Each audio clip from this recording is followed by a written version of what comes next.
All right, today we're cracking open the hood on the US government to look at its engine. And it's a brilliant, maybe even a little cynical machine.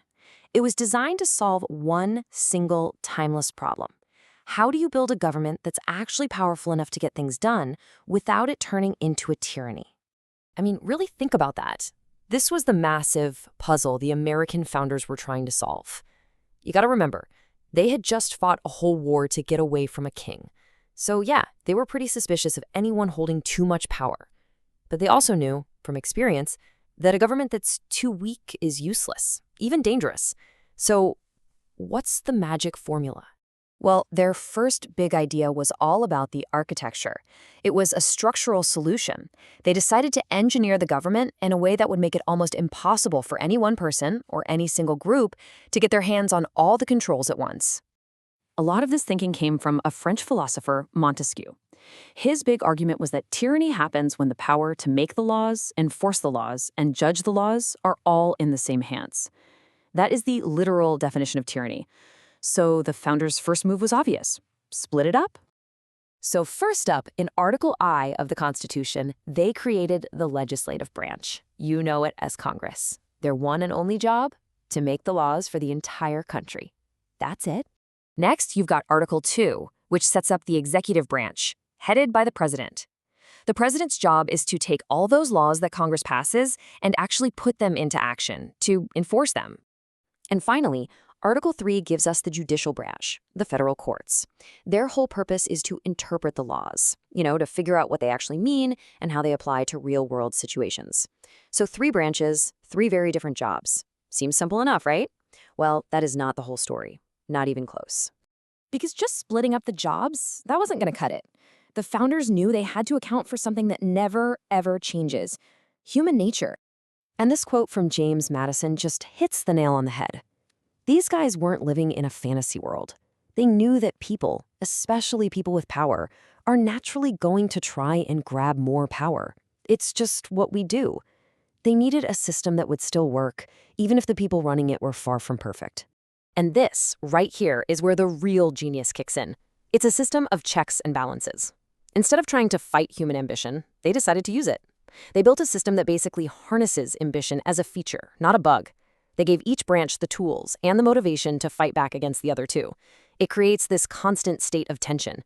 And get this, the system is supposed to be slow and inefficient. Gridlock isn't always a bug. Sometimes it's proof that the checks and balances are working exactly like they're supposed to. So how does this actually work? Let's look at Congress.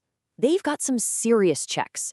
A president can veto a bill, sure, but if Congress gets a big enough majority, they can just override that veto. They control every single dollar the government spends. That's the power of the purse. And if things get really bad, they have the ultimate power. They can impeach and remove a president or a judge from office. But the president isn't just sitting there helpless. He has that big, famous veto power to stop laws he doesn't like right in their tracks. And here's a huge one.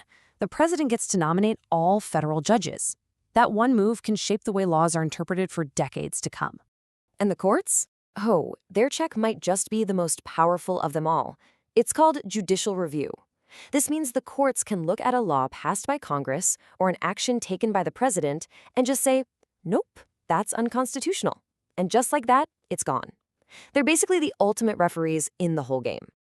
And believe it or not, they didn't stop there. They decided to add even more layers to the system to water down and limit the power of the government.